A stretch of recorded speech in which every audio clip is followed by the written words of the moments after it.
Congress continuing its two-week recess, but many lawmakers are returning home to anything but a warm welcome. Take a look. We do have mandates. Let me finish my... Yeah.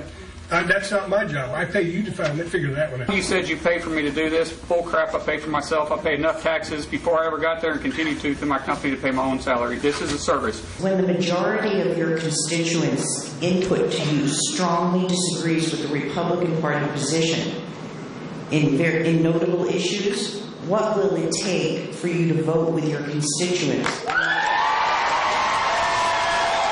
There you have it, angry constituents slamming their representatives over issues like healthcare. But no one seems to be upset over tax cuts. Time for Republicans maybe to drop healthcare and just cut taxes? To Democrat strategist Liz Smith, Cadena Group President Gary B. Smith, and Heat Street political editor Gillian Melcher. All right, to you first, Gary. You say drop healthcare reform and just get on with cutting taxes. Is that your point of view? Exactly. It looks like we ran healthcare up the flagpole. It didn't. No one saluted. So let's move on. Maybe we circle back to it. And besides, I think the bigger issue, the bigger driver of economic growth is going to be tax reform. That includes both tax cuts and tax simplifications. I'll leave you with one point. Every single study, Stuart, over the last 15 years has shown a positive relationship between decreasing taxes and increasing the GDP. I don't know why you wouldn't do it. Okay. You're a Democrat. Yes. Do you want to keep Obamacare as it collapses and not cut taxes? Well, one, I would disagree that it is collapsing. As the CBO said, it is not in a death spiral.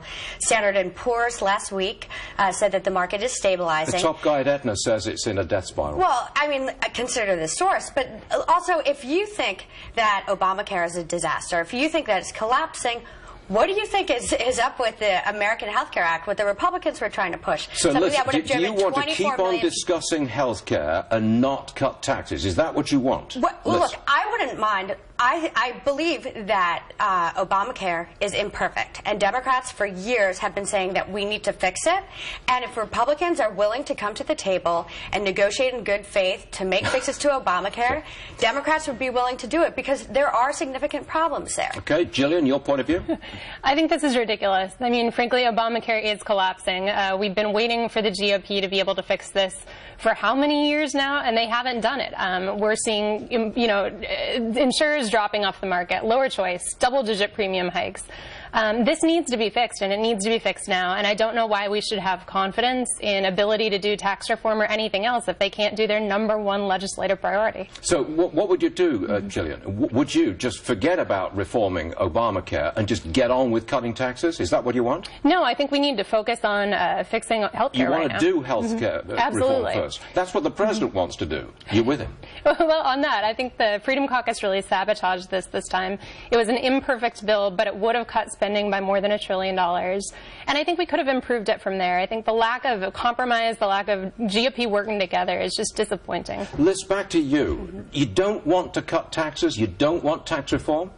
No, look, I think every American would like to see a simpler, fairer tax code. The devil is in the details, though. For middle-income Americans, they don't want to just see huge tax cuts going to the richest Americans and to big corporations.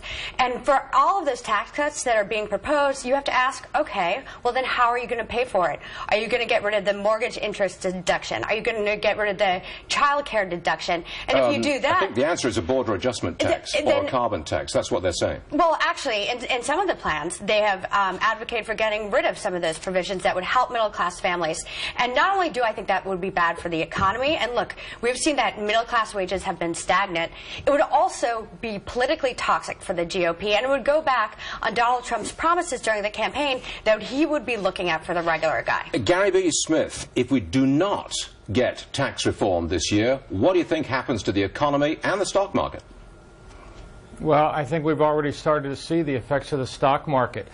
You know, other than dropping the bombs, the Moab today, and what we did the past few days, Donald Trump doesn't have any W's in the win column. You know, we don't have a border wall. We haven't really done anything on immigration.